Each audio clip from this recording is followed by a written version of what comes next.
E-Media presents International Women's Day podcast with Ejiro Eze. Thank you for joining us on today's podcast.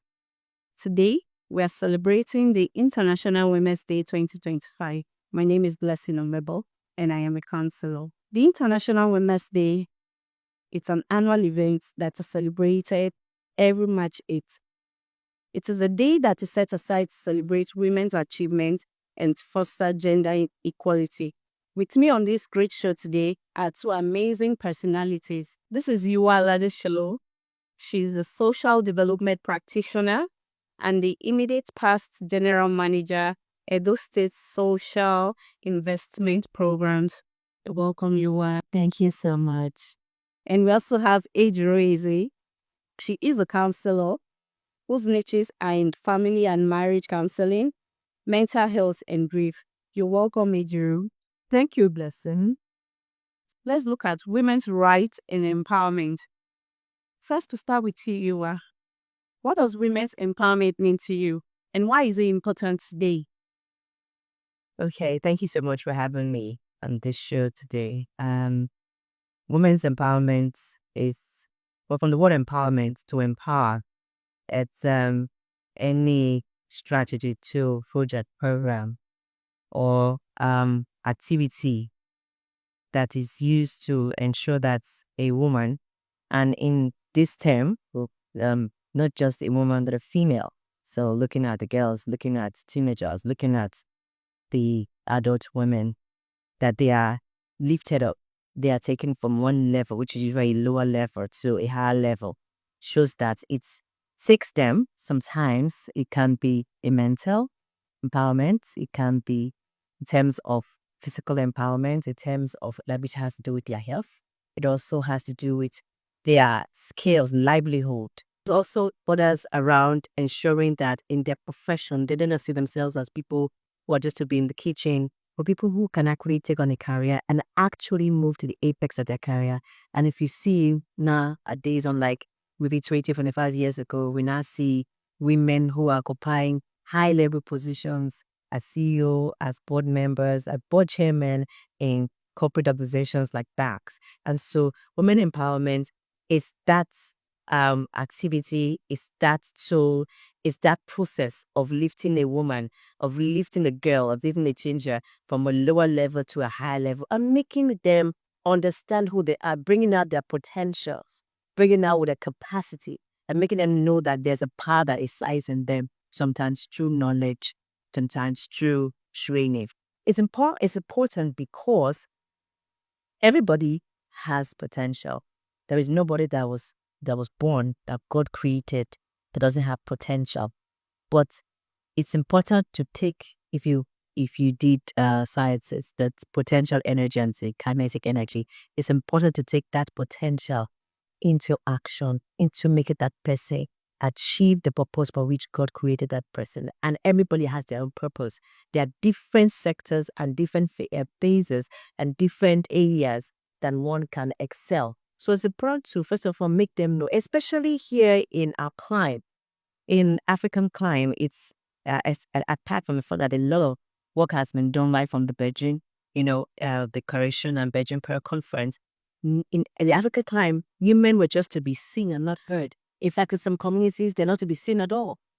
Those days in traditional marriages in Benin, the woman who gave birth to that child, especially if there's a girl child or that they're doing the traditional wedding in the house, the woman who carried that girl child for 9 months in her womb, sometimes now they have months, they would tell that woman to sit at the back while you men are the ones making the decision. Even in my tradition, it's still like exactly.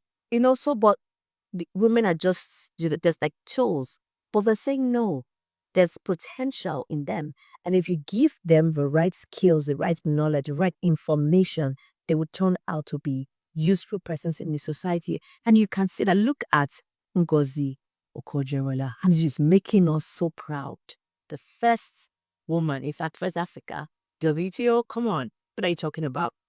So, it's the cliche, people say it's a cliche.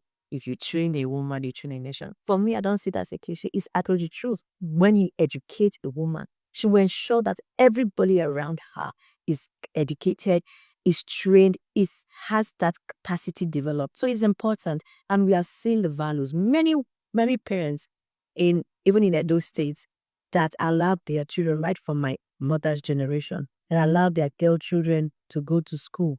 They are not regretting that, because those women are people who are holding the society together, who are holding high positions. So women empowerment is good because you see potentials come into life and birth more career women, more ladies that are forces to the reckon with, that are positive influences, and make sure that even your family name is sustained. So even if you are a woman and you get married, they still say she's the daughter of so and so, and you stand up and say, that's my daughter. Wow, that's a lot to you. What?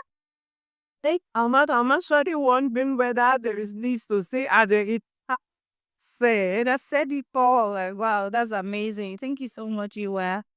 Now to you, Ejiro. Okay, just so Iwa has really done a very beautiful job. So just maybe in summary, I would say in summary, women empowerment is providing women with opportunities, providing women with resources that enables them to stand alone, enables them to grow and be independent.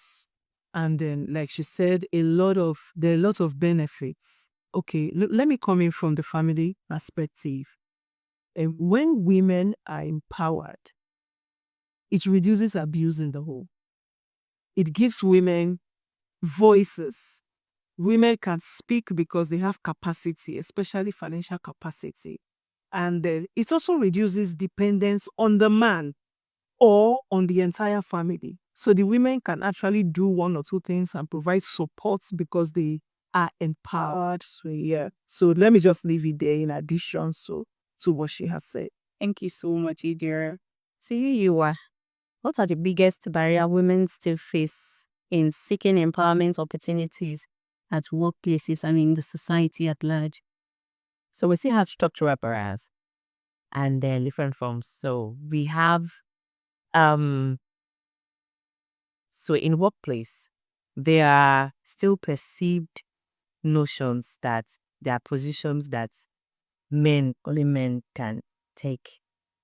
There are separate perceptions that because of the load of the work, a woman will not be able to do that. Sometimes they may be realistic. For example, sometimes they say this role, they don't need a woman that is a nursing mother because she may not have to put in enough hours. So sometimes they are approached from nine. But those structural barriers, they feel that this kind of thing, we need a man that will be able to think at our level, that we can hang out, and sometimes you are in some meetings, some discussion, the kind of things that they say. Sometimes people that don't know me will call me, good morning, sir, because they think it's a man. It's a general manager, it's a man. So then I say, hello, I'm a woman. Because they feel that for a general manager, it has to be a man. So those stereotypes are still there. So it takes a woman sometimes to do twice as hard the work to put in to let you know that I can do it. However, there are still some places where some men actually believe that a woman give me more results. So not to just say, oh no, that in many places men don't allow women, but to give some men some credit. But those structural barriers still exist. Sometimes the kind of hours expected to put in as a woman, especially a woman who has a family, you may not be able to put in that kind of hour. You have to go and do school work. But a man pays to the end. But they say, this woman, she's always taking an excuse. Then tomorrow, maybe you have an issue with your health, your feelings, how it is, much children. They say, this is always sick, so I don't want to die. But those kind of things. So, but this man is always there. But the man's wife who is working somewhere else may be complaining. The boss of that woman may be complaining. But so those kind of things, there's still some structural barriers. Then there are still some issues somehow that, especially if you're a young woman, that we, the women ourselves, are on issues. I know that I don't like to say it, and we don't like to say it, but it's truth. I experience it, because they say, this is young girl. Why is she? She's only, is it only her? Yeah, she's the one they're always calling. Maybe it's something more than that. Yeah. And then when another person said, no, she's a third. I didn't hear her speak. But you see women, that was the time I came out for a point. Someone said, which one is this one again? Only this one, only this one. Instead of you to say, wow, you are doing well, I'm proud of you. Instead of women support. Yes, amen. You know, you say, except that you're feeling it to be that, like, what is it? I meet you and I can do, why do they not call me? Why they always calling you? You know, so this kind of thing. Before you know it, they start sending some kind of messages and trying to, there'll be some times, when there was a committee I was supposed to be on, and somebody that told me, they said, no, don't bring you in, or you will shine you. It bring her here. So, but meanwhile, another man is like, bring you up. You know, that kind of thing. So sometimes we women, as we're not comfortable enough with ourselves yet when we should be. That sister support, we don't have it yet. So I think these are two main issues that would have. Thank you so much. So from that question, we've been able to highlight two main issues in one. We have structural barriers. Then we have women not supporting women. Have you thought of a society where we support each other wholeheartedly as sisters? What do you think? What are common struggles women face in seeking empowerment within their families? You know, as a family counselor, this is for you. Yeah. So one of the struggles I will say here is resistance from the family. So the family at times may resist the woman's growth because of power disruption. They will feel that when a woman is empowered, she's going to outshine her husband. So even the man may be afraid, and just like the women not supporting women, other women too, in that same family would tell you, can't you see the way me, I am humble, I'm not doing anything. So even if you don't want to do anything, it is still okay. And that happens to put women down. Another thing again that women have to fight against or women struggle with is the traditional roles of women. So it is believed that women should be caregivers, they should nurture the family, they should clean the house, they should do all of these things. And it's like a stereotype on us women. So in the family space, we are seen to be the principals, or we are seen to be the ones that are the chief participants. We must have to do some of those roles. Another challenge women go through in the family space is financial dependence. So some women, of course, if you don't empower a woman from our earlier discussion, the woman may not be able to do certain things. So financial dependence on a woman is a struggle that a woman may have to go through if she doesn't have anything that she's doing. So if I depend on you to help me become the woman I'm supposed to be, and you resist me by not giving me the adequate support I need financially, I go nowhere. So financial dependence is also a struggle. Thank you so much, Ejiro, for that insight. So now we're going to be looking at mental health support in gender equality. Okay, to you, Ejiro, how do traditional gender roles impact mental health in relationship and marriages? Traditional gender roles. Okay, how it impacts the mental health of women in marriages and family. Okay, so when we we'll talk about the traditional gender roles, it's just like what I explained earlier. For the men are expected to provide, and the women are expected to nurture. That is traditional gender roles. And now this leads to a lot of stress and burnouts over time. So one person is just the sole provider. The man is there to provide. No support from anywhere because it is traditionally fixed on him to provide and the woman is not meant to. And before you know it, the man is suffering, he's stressed out. Some men die out of stress. They become hypertensive. They can't take it all because the woman is not doing anything. It impacts on the mental health, stress and burnout. And also for the woman, also. See, nurturing and homekeeping and raising children is not easy. Every woman, we're all women here, it's not easy. We all need support in one way or the other. So that's that traditional gender role of the women doing that. A lot of women have gone down with BP. A lot of women experience all sorts of somatic effects coming from psychological troubles that they go through, stress and trauma that they go through. So let me also add that one of them too is unequal decision making power. Unequal decision making power. When we talk about unequal decision making power, because it is gender role, it's expected that the man takes decision in certain areas and the woman feels like she doesn't have a voice. It reduces her self-esteem. This tells a lot on the mental health of on a lot of women. They feel that they don't have the voice, they can't talk, they can't contribute. Some even ask that, what are you bringing to the table? If you're not bringing anything to the table, then you don't have a voice. You can't contribute. You can't make a decision in this home that will stand. So the self-esteem of a woman is also affected outside burnouts. There is the issue of emotional suppression. Emotional suppression. Men are also stereotyped because we're looking at gender roles and mental health. At times, the men are not allowed to express themselves. Men are kind of conditioned. You don't talk even though you are dying. You are just there. You bear it. You go through the trouble. And the woman also, that is also meant to accommodate and keep quiet and swallow everything, is also suffering mentally. So these are some ways that the gender roles affect the mental health of men and as women. Thank you so much, Ejiro. Now let's go over to the next question. And in this segment, we'll be looking at men as allies in women's rights and empowerment. So you are, what role should men in this aspect, I'm talking about bosses and colleagues, what role should they play in supporting women's rights and empowerment?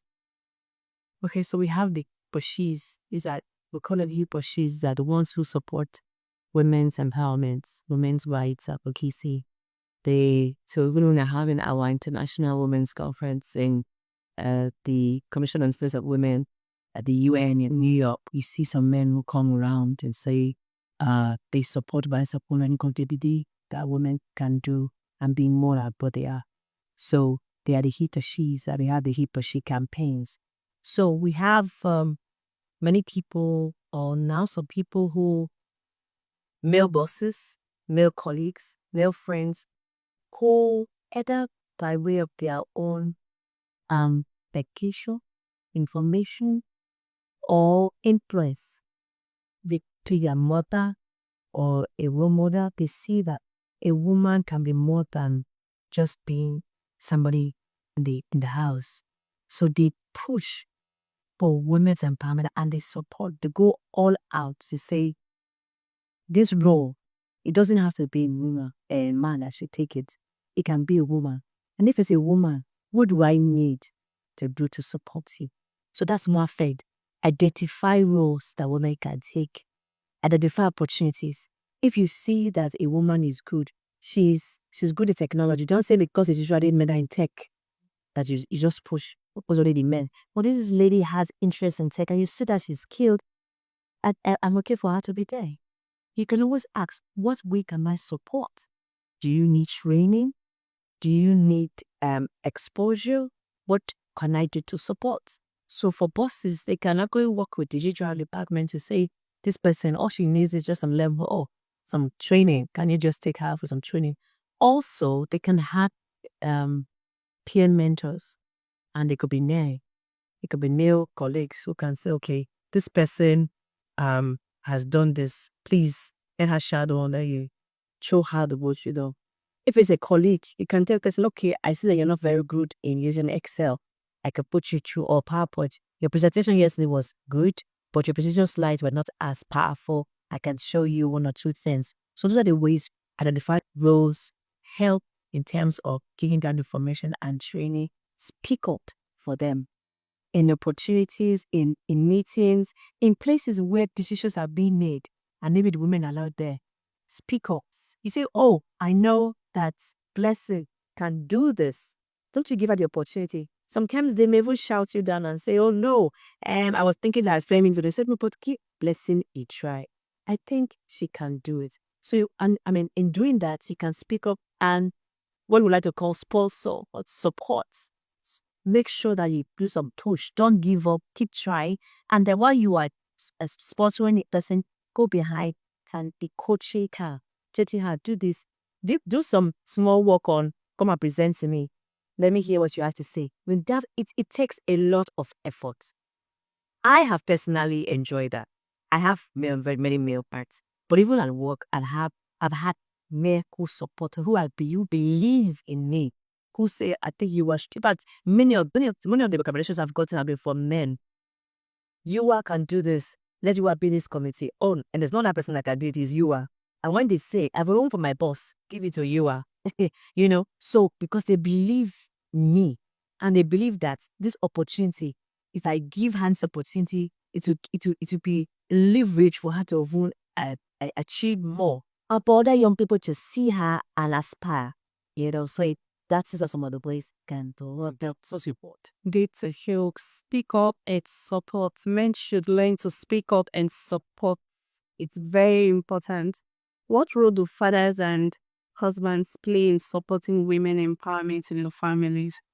Okay, I will take a cue from what you last points. Husbands can as well support and promote their wives.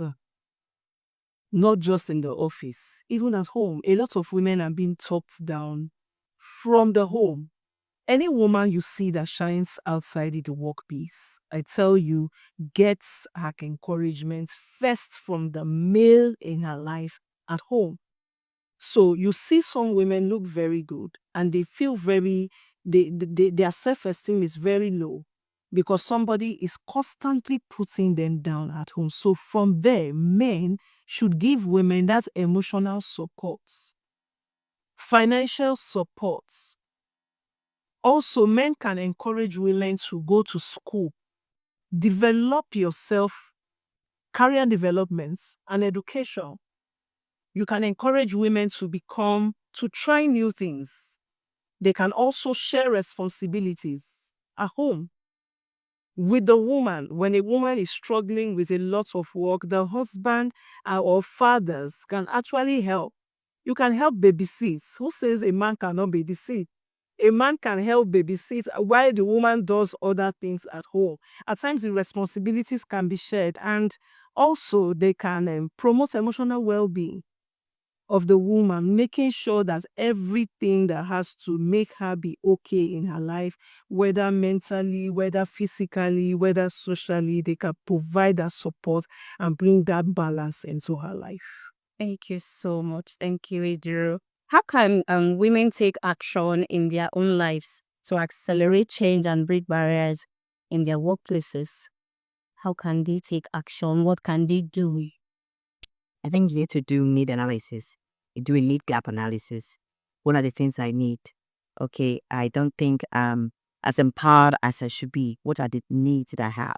Do those needs, identify the challenges, and then begin to also identify the requisite solutions. What do I need to do? If I have a knowledge gap, how do I get that knowledge? If I have to get a mentor, I need to go and get the mentor. If I need to do a course, if I need to get a certificate, if I need to join a community, I need to join maybe an association that will make me, give me visibility. So you need to do all of that. You need to also, I like to say, do some evaluation, a peer or a colleague evaluation, but you have to ask the right people. What am I not doing well? Why am I not doing this well? What do you think I'm not doing well? Ask the right people. They can tell you that, okay, I think if you put in more effort and all that. When you do that and you work on it, as a Christian, I will tell you that with all of this, you need to pray. No matter what I tell you, I will tell you. In all of it, you need to pray. Because God himself is going to inspire you and lead you to let you know exactly what to do and what areas that you need to make the change. And then what areas that are really your areas of expertise. It's very important. Maybe you can do that physically to say everybody has their own skill sets. Everybody has what they are good at, their talents. Everybody is gifted. So you need to understand what is my own originality. If I'm here, what do they know about me? What do I do the best that no other person can do? And God can help reveal that if you don't already know and help you straighten that. You can say, God, through the Holy Spirit who lives inside of you, need help you and teach you exactly what to do. So get that and form a niche for yourself. That way you stand out. You stand out and you make that visibility and you make that impact wherever you go. So it's important that you do that. And then begin to speak about who you are and what you do. I learned that lesson from the Bible, Joseph. Joseph spoke. Even though he only had the dreams, he spoke. And if there's people who tell you, don't tell anybody your dream. But Joseph, when he's done for my dreams, what needed where it was. But that's not the only part I learned. Joseph told people in the prison with him, the baker and the butler said, remember me. Did this, I did remember me. And so it's important you speak and say, I can do this. I can do that. I remember I told somebody, I said, I also do compare, just in case you have an opportunity. And that's how he made me to be one of the compares for the National Sports Festival that held in Edo State. But if I didn't say it, he will never know. So it's important that you speak out. A family counselor. Actually, the principles are the same. Okay, the principles are the same. So for accelerating action, which is our theme for this year's International Women's Day celebration, women will need to prioritize personal development and growth, which she also said. That is why I say the principles are the same. Prioritize personal development. Learn. Don't just be comfortable where you have always been. Where you have always been has not worked. And if it hasn't worked, then step up. Take action. We're talking about women accelerating action. Set boundaries. Say no to unrealistic needs. Anything that you know you cannot do, be bold enough as a woman to say no and step up to say yes in areas where you can. And lastly, I would say every woman should build financial capacity and financial independence. See, it's not what we're doing here today. It's not just talking about money. But I tell you, money drives life.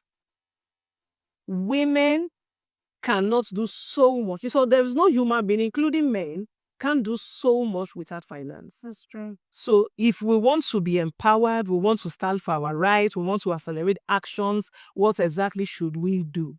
We also need to become financially independent. So we can go for, you have said a lot of the things you have just said, we need money to drive them. So let me stop. Thank you, Ejiro. Ejiro said we should seek financial capability.